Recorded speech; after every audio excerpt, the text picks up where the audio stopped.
백제의 고도 사비성, 지금의 부여를 휘감고 도는 백마강. 폐망에 한이 서려 있는 낙화암과 고란사가 한눈에 들어오는 이곳.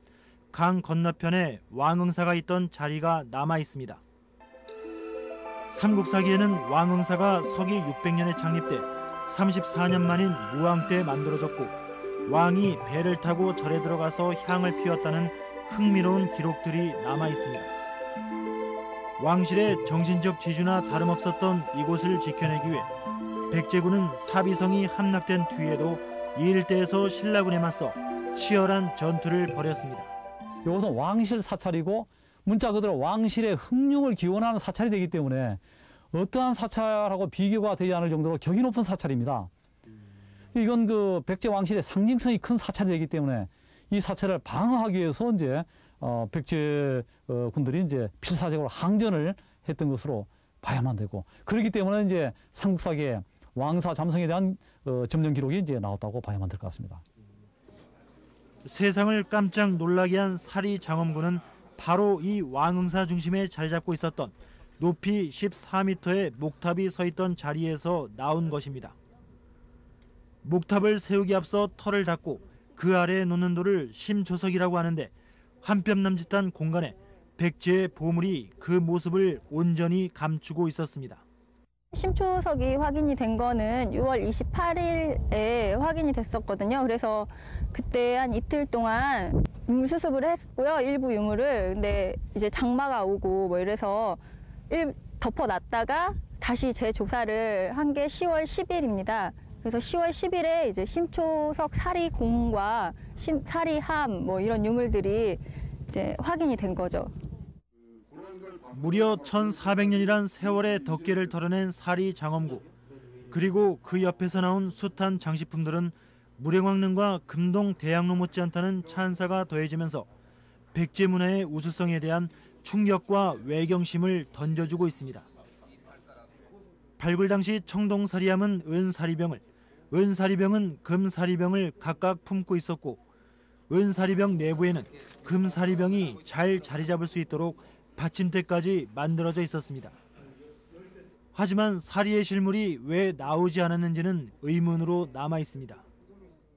우리가 진신사리라고 해서 본래 석가를 답이하고 난 뒤에 나온 사리란 것은 그건 굉장히 드문 것이어서 대개의 경우에 모든 사찰에 있는 탑에 있어서 사리는 결국은 그것을 형상화한 것에 지나지 않습니다. 그런 점에서 이번 능사에서 왕응사에서 나온 경우도 사리가 직접 나오지는 않았다 하더라도 그 상징해서 금, 은, 청동 이렇게 겹겹이 이렇게 사리를 장음하는 그러한 것을 과정을 거침으로 해서 사리를 상징하는 그런 걸로 볼 수가 있겠지요. 오묘하다고밖에 할 수 없는 금과 옥제품의 세공술은 이미 무령왕릉 발굴에서 경험했던 것들로 또 한 번 백제 장인의 빛나는 예술혼을 느끼게 합니다. 눈길을 끄는 또 하나의 유물은 6세기 후반 중국 남북조 시대 북제에서 쓰던 상평 오수전.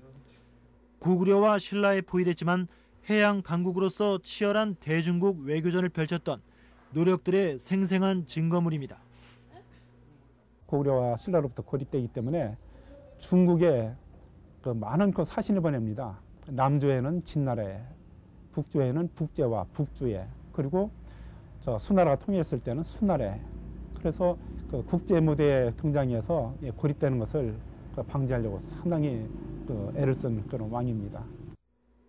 또 왕자가 생전에 썼을지도 모르는 모자의 철제 장식도 함께 출토돼 원형 복원에 기대가 모아지고 있습니다. 학계가 가장 주목하는 것은 청동 사리함에 새겨진 29글자. 정유년, 그러니까 577년 2월 15일 나중에 위도강으로 불리는 백제 창왕이 죽은 왕자를 위해 사찰을 세우고 사리 2매를 묻었는데 신의 조화로 셋이 됐다고 해석할 수 있습니다. 문화재청은 여기서 지금까지 알려진 것과는 다른 2가지 중요한 역사적 사실을 발견했다고 발표했습니다. 삼국사기에는 왕응사가 600년에 축조됐다고 하지만 실제로는 그 시기가 23년 앞섰다는 것. 또 597년 일본의 사신으로 보낸 아주아 왕자 말고도 또 다른 왕자가 위덕왕에게 있었다는 겁니다. 이 사리함이 나온 577년을 놓고 보면은 당시 세계 최고의 수준이라고 해도 과언이 아닙니다. 당시 일본은 아직 고대 국가가 되지 못했고 중국은 북제북주로서 제주라는 그 과도기에 있었고 유럽은 아직 중세로 편입되지 못한 암흑기였습니다. 그때 우리 부여에서는 백제의 이런 찬란한 그 옥구슬과 금동 사리함이 나왔다고 하는 것은 경이로운 일입니다. 하지만 명문의 몇 가지 해석을 놓고 학계 의견은 엇갈립니다. 먼저 위망 왕자라는 부분. 얼핏 봐서는 망인지 삼인지 쉽게 분간할 수 없습니다. 어떻게 해석하느냐에 따라 죽은 왕자를 위해서도 될 수 있고 3명의 왕자를 위해서라고도 볼 수 있습니다. 실질적으로는 죽은 왕자를 위하여 이렇게 하지만 될 것 같습니다. 그리고 재미난 것은 처음에 2월 할 때 이자를 보시면은 획을 한 번 더 걷어요. 왜냐하면 획을 짧게 걷기 때문에 길게 한 번 더 걷거든요. 그것은 숫자로 나타낼 때는 획을 길게 긋고 있구나 하는 것을 나타내게 하는 거죠. 그런데 망자는 전부 획이 짧습니다. 괄호 획이. 글자의 어떤 형태는 틀리지만 뜻과 의미 같은 글자를 이체자라고 합니다. 이체자에도 보면은 망자로서 이런 글자가 없어요.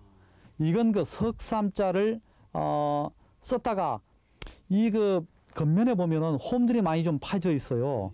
그것이 우연찮게 공교롭게 여기에 붙어가지고 이게 망자로 보이게 된 것이 아니겠는가 이런 생각이 들고요. 그리고 망자가 되기 위해서는 정자나 이체자나 모두 요 한열자 획이 그 일자 아라비 숫자 일자처럼 세워져 있어요. 제가 이체자 사진을 다 봤는데 이렇게 된 망자는 없습니다. 통상 절을 뜻하는 찰자 역시 절로 해석할 게 아니라 탑으로 풀어야 한다는 의견도 나오고 있습니다. 절을 짓기 앞서 탑부터 만드는 전통이 이를 뒷받침해주기 때문인데 이렇게 되면 왕응사의 축조 연대를 놓고 삼국사기와 청동사리함의 명문은 서로 충돌하는 게 아니라 오히려 보완 관계가 될 수 있습니다. 그렇다면 사리함의 주인공인 왕자는 누구이며 왕은 왜 이것을 친히 만들었을까? 위덕왕이 나이 30인 554년에 즉위했고 이 사리함은 23년 뒤인 577년에 만들어졌으니까 왕자는 최소한 위덕왕이 53살이 되기 전에 20, 30대의 나이에 요절한 것으로 보입니다. 아들을 가슴에 묻은 아버지의 피 맺힌 슬픔과 절규가 그 안에 녹아있음을 짐작할 수 있습니다. 더구나 반세기 가까이 백제를 통치했지만 정작 자신의 아들에게 왕위를 물려주지 못한 비운을 겪었기에 죽은 아들을 향한 그의 비통함은 이루 말할 수 없었을 것입니다. 왜냐하면 태자인 그 아주아 태자를 일본에 원군을 요청하기 위해서 일본에 그 인질로 보내게 돼서 되게 이제 질자라고 저희들이 얘기하는데요. 그래서 돌아오지 못한 상태에서 이 위덕왕이 돌아가시고 또 있던 왕자는 또 먼저 또 죽게 돼서 이 왕사 그 탑을 또 세우게 되고 해서 결국은 위덕왕은 태가 그 왕통을 잇지 못하고 그 동생이 그 왕통을 잇게 되는 그런 불우함을 겪게 되는 겁니다.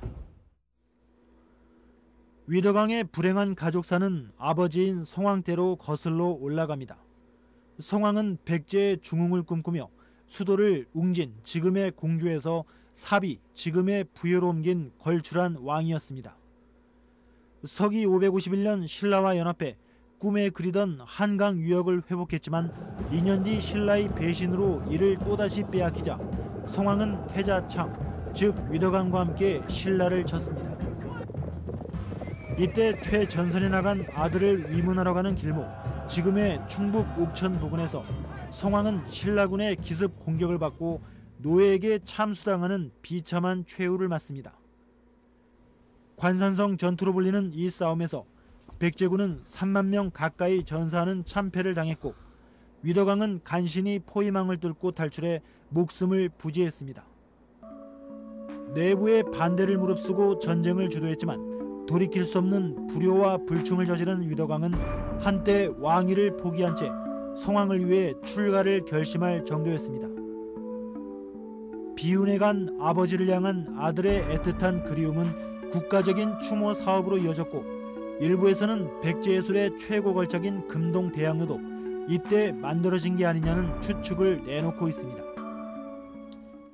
이 사람이 이제 왕이 올랐을 때 이분이 이제 기울일 수 있는 그 일이라고 하는 것은 아버지 임금의 명복을 비는 일에 상당 부분 힘을 쏟았으리라고 이제 봐야만 되는 것이고요. 그때 이제 그 자식된 도리, 보통 자식이 아니고 자신이 잘못했다 할 때 이 불효자라는 생각을 가지면 가질수록 모든 공력을 기울여 가지고 최고 1급품으로 이제 탑도 만들고 그리고 백제 금동대학로도 이제 만들 수 있지 않았겠는가. 모든 것을 다 바쳐서라도 아버지의 명복을 빌고 그 자신의 어떤 죄를 좀 털어내야 되겠다. 이런 이제 생각을 더욱 절실하게 갖지 않았겠는가. 왕자 때에는 아버지를 전장에서 여의고 왕이 되어서는 아들을 앞서 보낸 비운의 백제왕 위덕. 1400년 뒤 왕흥사에서 발견된 이 숱한 유물들은 그에게는 그만 잊고 싶었던 아픈 가족사의 흔적이었겠지만 후손들에게는 영원히 잊혀질 뻔한 백제예술의 진수를 재확인해주는 역사의 또 다른 역설로 남게 됐습니다.